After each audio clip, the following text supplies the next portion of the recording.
بسم الله الرحمن الرحيم الحمد لله رب العالمين والعاقبة للمتقين والصلاة والسلام على سيدنا محمد وعلى آله وأصحابه أجمعين أما بعد قال الله تبارك وتعالى في القرآن الكريم والفجر وليال عشر وقال الله تعالى قل إن صلاتي ونسكي ومحياي ومماتي لله رب العالمين صدق الله العظيم. Chers frères, remercions Allah subhanahu wa ta'ala qui nous a donné ce tawfiq de venir dans la masjid pour accomplir la salat de Jum'ah, pour écouter le khutbah, mais également de nous avoir donné cette chance de venir un peu plus tôt pour écouter quelques paroles sur le din. Chers frères, Allah subhanahu wa ta'ala, il a créé toutes choses. Et justement, dans sa création, Allah subhanahu wa ta'ala, il a établi une hiérarchie. Allah subhanahu wa ta'ala, il a préféré par exemple l'être humain aux autres créatures. Allah subhanahu wa ta'ala, parmi ces êtres humains-là aussi, Allah, il a préféré les Anbiya alayhi salatu wassalam. Parmi les anges, Allah subhanahu wa ta'ala, il a donné préférence à Jibril alayhi salam, à Mikaïl alayhi salam.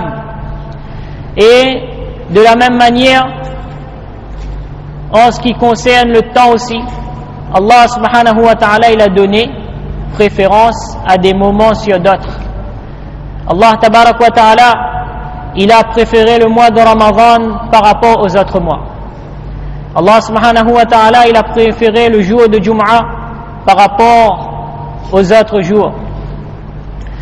Et ainsi donc, dans l'année, il y a des jours qui sont aimés par Allah subhanahu wa ta'ala.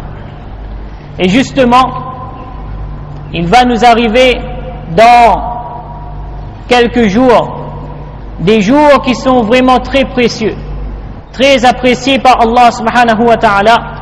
Ce sont les 10 premiers jours de Zul Hijjah.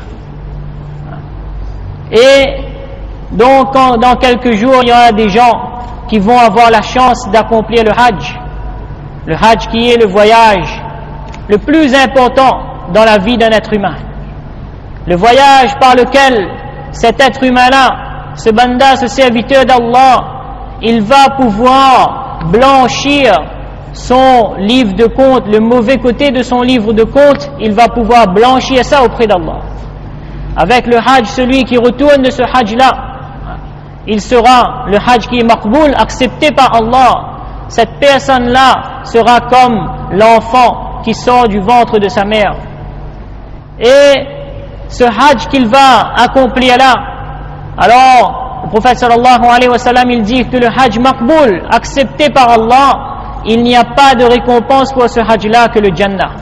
C'est-à-dire, Allah subhanahu wa ta'ala va lui accorder le Jannah. Donc, mes frères, ça c'est un voyage très important dans la vie du musulman. Et ainsi, il y aura des frères parmi nous, et il y aura des sœurs aussi qui vont pouvoir accomplir ce hajj-là, accomplir ce grand ibadat d'Allah subhanahu wa ta'ala, qu'Allah accepte leur ibadat, qu'Allah accepte leurs actions. Et il y en aura d'autres, justement, qui vont rester ici, qui ne seront pas dans ce tabqa-là, dans ce groupe-là. Mais Allah subhanahu wa ta'ala, il laisse rien pour compte, mes frères. Justement, pour ces gens-là qui vont rester ici, il y aura ces 10 jours du mois de Zul Hijjah, et en particulier le jour de Qurbani, que ça aussi c'est un temps, c'est un moment qui est apprécié par Allah subhanahu wa ta'ala. Ibn Abbas radiallahu anhu, il nous dit que pendant ces 10 premiers jours du mois de Zul Hijjah là, aucune action n'est plus aimée par Allah que celle durant ces 10 jours là. Ces 10 jours de Zul Hijjah qui vont arriver là, dans le mois de janvier, il n'y a aucune action qui est plus aimée par Allah que ces 10 jours là. Les actions qu'on va faire dans ces jours-là, alors ça seront des actions très appréciées par Allah subhanahu wa ta'ala. Ibn Umar radiallahu anhu, il nous répète qu'il n'y a aucun jour qui possède plus de valeur aux yeux d'Allah et durant lesquels les bonnes actions lui soient plus chères que durant ces 10 jours. Durant ces 10 jours-là, c'est ces 10 jours très précieux pour le musulman. Comme le musulman, il sait que le mois de décembre, c'est un mois très précieux pour son commerce, pour toute l'année.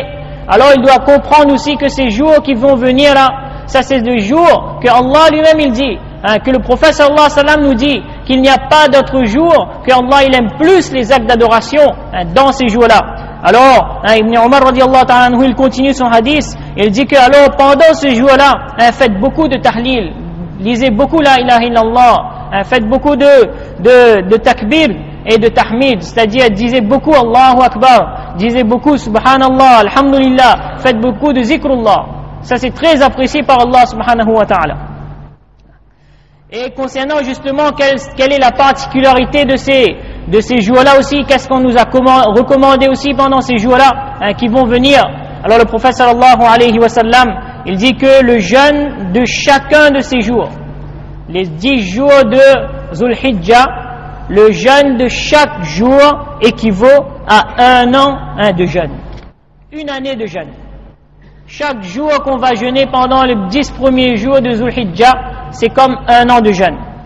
Et le fait de rester debout en prière, de faire la salade pendant ces jours-là aussi, ça aussi, il dit que chaque nuit qu'on va passer en prière, ce sera considéré comme on a prié durant la nuit de Laylatul Qadr.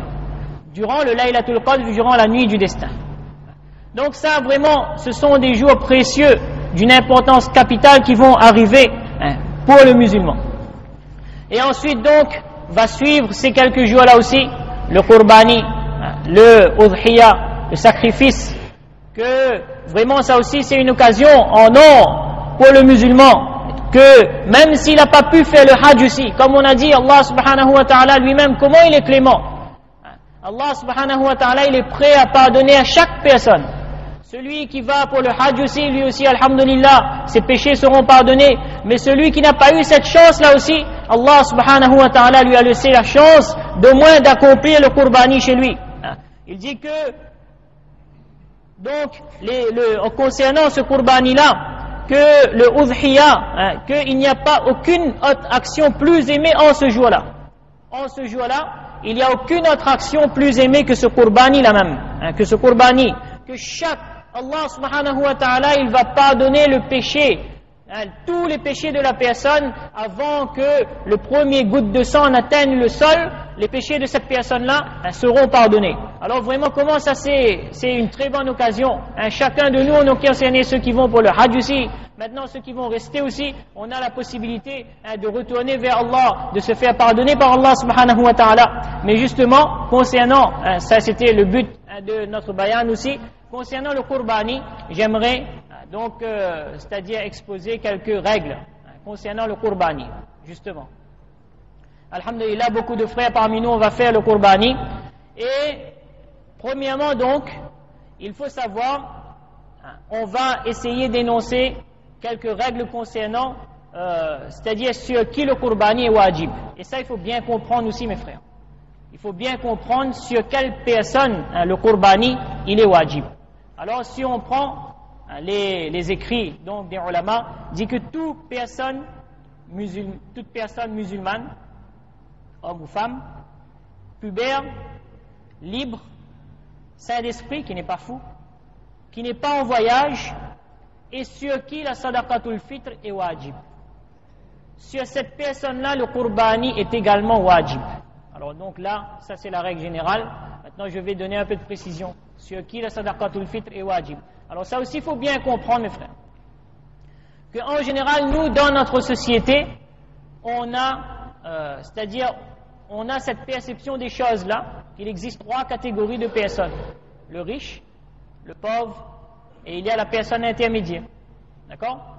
Alors dans notre société aujourd'hui nous comprenons comme ça que le riche c'est qui? Le riche c'est celui qui possède une maison, qui possède une deuxième maison pour les vacances, celui qui possède un grand magasin. Pas un magasin non, parce que nous on considère que c'est pas riche nous. Pour être riche il faut posséder un grand magasin, il faut posséder beaucoup de choses, celui qui a de l'influence dans la société. Alors ça pour nous c'est le riche. Et ensuite il y a le pauvre. Le pauvre c'est qui? Celui qui est employé, bicharo, qui arrive juste les fins de mois, et qui a une voiture aussi, il est dans un loyer, donc il finit juste le mois.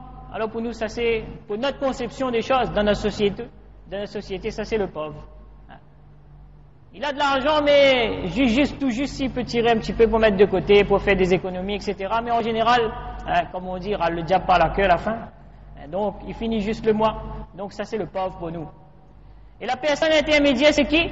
C'est celui qui possède sa maison, sa voiture, mais il n'est pas d'une très grande influence. Il possède un petit magasin, un grand, un petit. Lui, c'est une personne intermédiaire. Donc il n'est pas riche, il n'est pas pauvre non plus.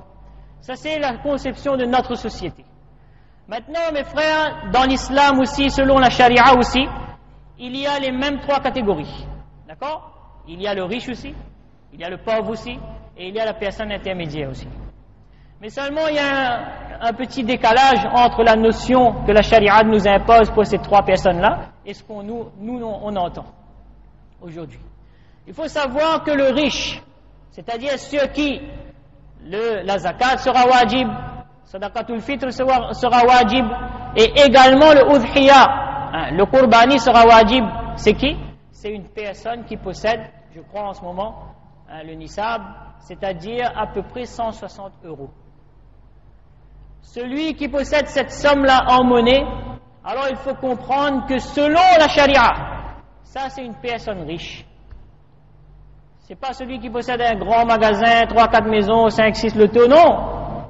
160 €, 170 €, celui qui a en plus de ses nécessités, celui-là il est considéré comme riche dans l'islam, mes frères. Et le qurbani est obligatoire pour cette personne-là.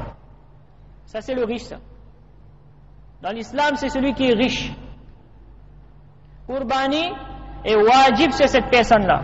Alors nous, on croit que, ici, au fin de compte, à La Réunion, moi j'ai un loyer, je travaille, je suis employé, donc j'ai pas assez d'argent, je peux pas m'offrir un animal, qurbani pas wajib sur moi. Non, mes frères, si on possède cette somme-là, imaginons qu'une personne possède au moins, bien sûr là, je précise bien que je n'entre pas dans les détails techniques, c'est-à-dire s'il y a des dettes, etc. Là, on donne le cas général. On n'a pas le temps de détailler. D'accord? Mais en cas général, celui qui, en plus de ses nécessités pour faire ses dépenses, etc., il possède au moins, on va arrondir, 175 €, 200 € au moins, qurbani devient wajib sur cette personne.